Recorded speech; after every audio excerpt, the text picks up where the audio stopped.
Hello everybody, welcome to another draft lookover or draft analysis or draft overlook, whatever you want to call it. And today, if you can see that little logo on your screen, we are analyzing the Toronto Staraptors.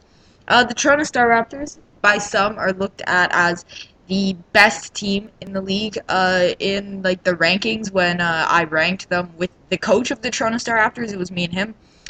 We both put him on number one because they have changed a little bit because one person wasn't done their draft when I was ranking them, right? And now that they're done their draft, I can properly rank them. So yeah.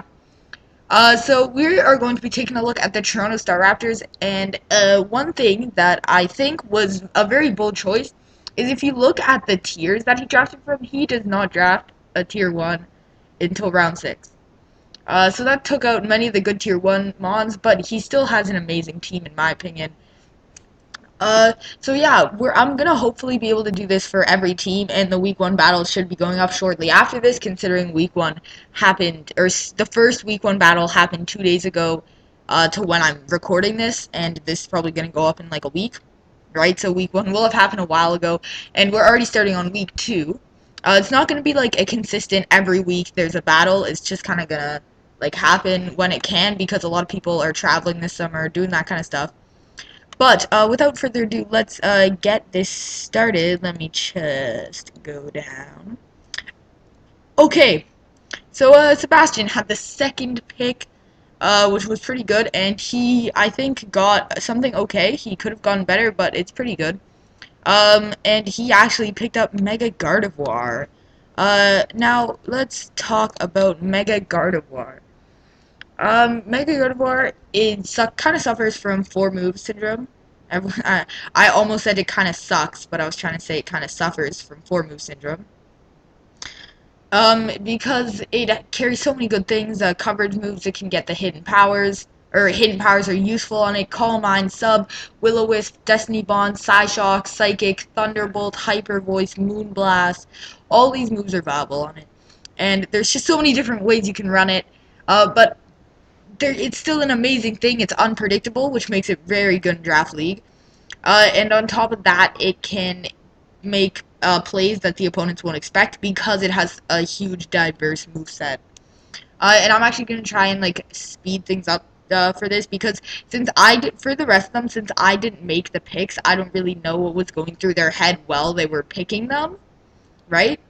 So yeah, that's like why I'm going to be going a bit faster. So for the second pick, he picked up an amazing pick. He wanted Rotom Wash. Rotom Wash was snagged right before he got to go. So he decided to pick another bulky water. He picked up Milotic. Now Milotic pairs pretty well with, or not like pretty well. It's a decent pair with Mega Gardevoir. It's just that they're both special bulk and attack. There's little physical bulk in that pairing, no physical attack in that pairing. But he can always improve on that in the future. Milotic, it's just an amazing bulky water, and they go quick, or good bulky waters go quick, even though Suicune went undrafted. And so did Starmie, actually. So he just picked up a good one when he still could. That's really all I'm going to say about that pick. So now he had the third pick, and this one I thought was kind of sketchy, but I know Max had his eye on this one, so I can see why he picked it early. But he's going to actually grab Apom. Now Apom, if you look at his full team at the end, or like if you want, you can skip ahead. But if you look at his full team at the end, Apom is his only form of priority, and it gets Fake Out, which is really bad for him because just run protect, and you can just if you get speed and attack boosts, if you get them both, if you run protect, he has no way of beating you. Okay. Or a special attack, right? Like, because he has no priority, so, like, if you just run a sash, anything that will hit you, you can live no matter what, and since he has no priority, he can't finish you off. It's a problem, but, he can improve on that. And, yeah, it's just a problem for now. Apom is a pretty good mon. It gets a few different strategies. You can run Fake Out lead, normal gem Fake Out, normal gem return, normal gem Fake Out covet is a thing. You can also run the King's Rock beat up set, which I don't think we're going to be seeing considering it's Sebastian. He's not like evil and he does not hate all humans, unlike Max. But yeah, it is something that he could do. So next, he's actually gonna dip down into some of his coins and grab Chandelure, the first of all of his coin picks. So Chandelure, that thing's pretty good. It's a special wall breaker, and it's very hard to counter. It puts in work against many teams, including mine. I have very little counters to it. And also, if you think that you have a counter by bringing a bulky water type, it gets Energy Ball. The only real counters for it, I think, are like also if you bring a ground type, it has Energy Ball. The only real counters are maybe like a ghost, like something type. I don't know, or sorry, not a ghost, a dark like I don't know, like a Mega Sableye might maybe, or like another fast ghost type. But yeah, it's really hard to kill because it's so fast and it hits so hard. You're gonna want to be running a focus sash, and even then, it can run a focus sash too, and that just makes it even harder to kill. It's just a monster all around. So yeah, it was a good pick. So now Sebastian's gonna dive back down into tier 3, and he's actually gonna grab Crocodile. Crocodile, it's another one of those things where its set is pretty predictable, but its item isn't. You can run Scarf Moxie, you can run Bandit Intimidate, you can run Leftovers Bulky Intimidate, you can run Rock's Lead. There's so many different things you can do with this. It can be Sand Setter. Its bulk. People really underestimate its bulk because you can run bulky. It's an amazing pick from tier 3 if you want a tier 3 pick. This is certainly an amazing choice. And it's a good Volt absorber, and I think it gets U-turn, actually. It might get U-turn. I'll just quickly look that up. Okay, I don't know why I thought it got U-turn. It doesn't. I don't know. I thought it did. But also, yeah, Crocodile is just all around a pretty good thing. So now Sebastian's finally gonna dip into tier 1, and he makes a decent pick. On a quick note, something that I really liked about Sebastian's draft was he wasn't drafting to pick powerhouse mons, which some people were. He was drafting to pick something of every type, so he could counter everything, right?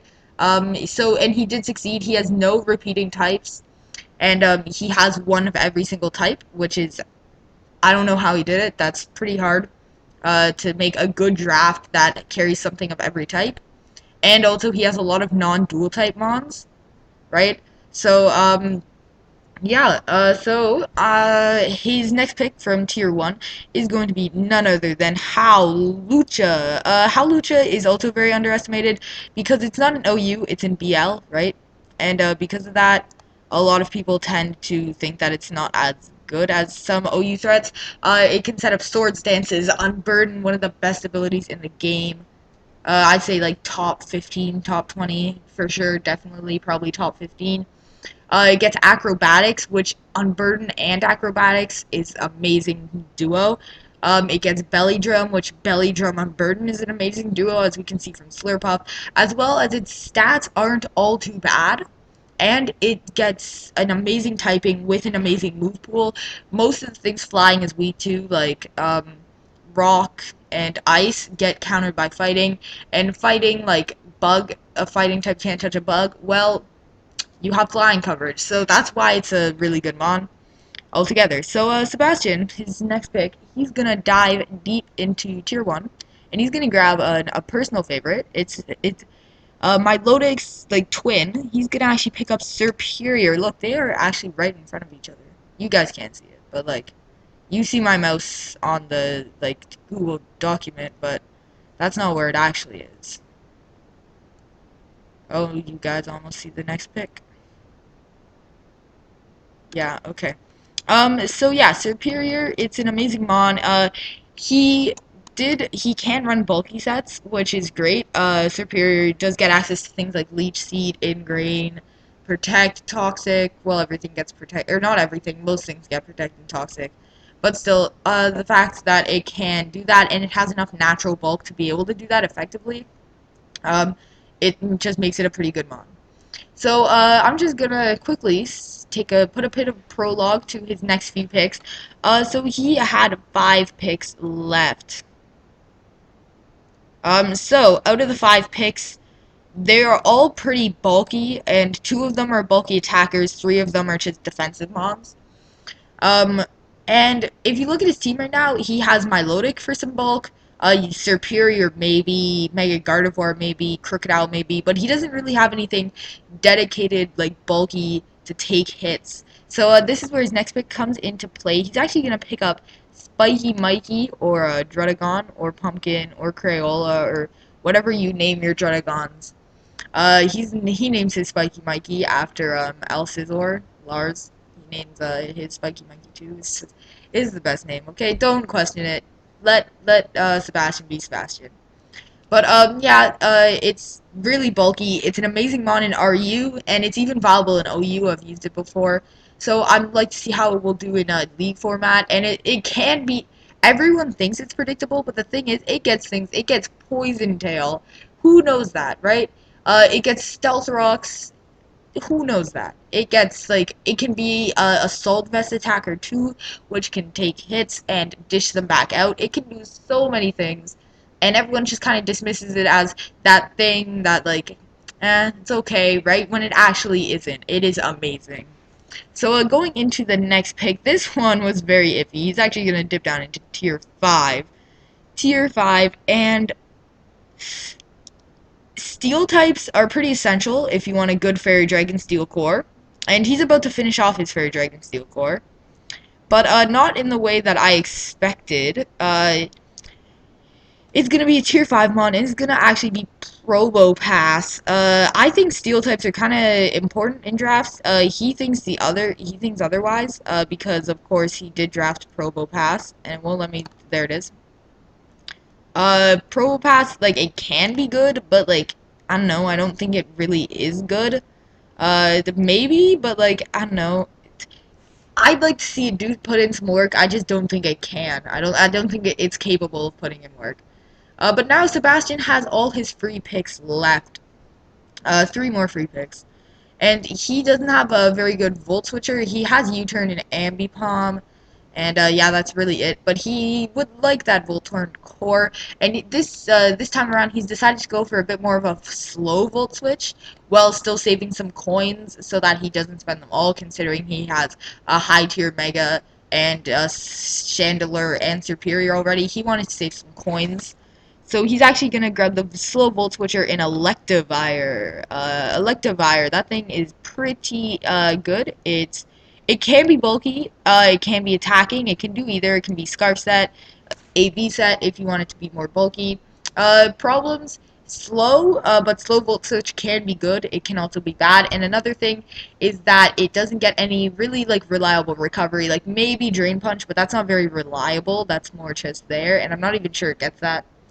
And yeah, that's really it's very good, but I don't think it's a very good Volt Switcher because of the slowness, and I don't think it's the best bulky mon for what he wanted to draft, considering he doesn't have that much bulk on his team. Like, he has things that can be bulky if they need to, but he doesn't really have any dedicated bulk besides Milotic, right? And maybe Probopass, but, like, Probopass, it's kind of trash. Almost finally, he's gonna grab another just, like, set in stone Bulkymon, which I think is pretty good. From tier 5, actually. He's gonna dip back down there and grab Cryogonal. It's another kind of Probopass thing, where, like, it's okay, but to be honest, I think he could have done much better for a Bulkymon. But yeah. Here, wait, I'm trying to fix this, okay, guys? I'm doing my best. So yeah, Cryogonal, it gets reliable recovery, which is good, but it's another thing where most of his bulk is in lower tiers. If he wants to bring his higher tier mons, his team's gonna be really threatened by, like, an attacking a Scarfer or a Spexmon or Bandedmon or something like that, or a setup sweeper, because he just doesn't have those, like, bulky walls that you really need on a team. Or, like, he has a few but not enough, right? Like, most teams will have two bulky mons in their top two tiers, right? And some even, like, a bulky mega. So yeah, I just think that it's kind of weird having to pick his bulky mons from lower tiers, but it can work. I'd like to see him try and utilize Claydol and Probopass nicely. I don't see it happening, but I'd like to see it happening, and if it does happen, then that would be pretty great. So, getting to the final pick of his draft, he's actually going to grab a Scolipede, which is one of my personal favorites. I just really like Scolipede because why do I like Scolipede? Because it's very underlooked, okay? It can do so many things. It can be Spike's lead, T-Spike's lead, Endeavor lead, Sashed Endeavor lead, more to be more specific. It can be Choice Band, which a lot of people overlook. Choice Band Poison Jab does about 50% to a Rotom Wash, okay? That is insane. Choice Band Mega Horde, like, I don't know, it does a lot of damage to like an Alakazam or something. Okay, you know what? You can do the calcs yourself, but it actually does put in a lot of work. Okay, it's something that I like to use in OU, and it puts in work in OU. And also paired with Speed Boost. Once you get a few Speed Boosts up and your Choice Band is activated, you can kind of just outspeed everything and kill it. Right? If your opponent doesn't have any good priority like for a Scolipede, like not Mach Punch, because that will do like 1 damage, then pretty much Scolipede can run through your team. But yeah, so that is the end of Sebastian's draft. You can put any suggestions in the comments below on how to make it better, or what you like about it, or what you don't like about it, or anything like that. And we'll see if he looks through those. I might be able to look through them and tell him some suggestions. But yeah, if you made it this far, then thank you for watching. Do not forget to like, comment, and subscribe. Tell your friends, and I will see you guys in the next episode. Bye bye.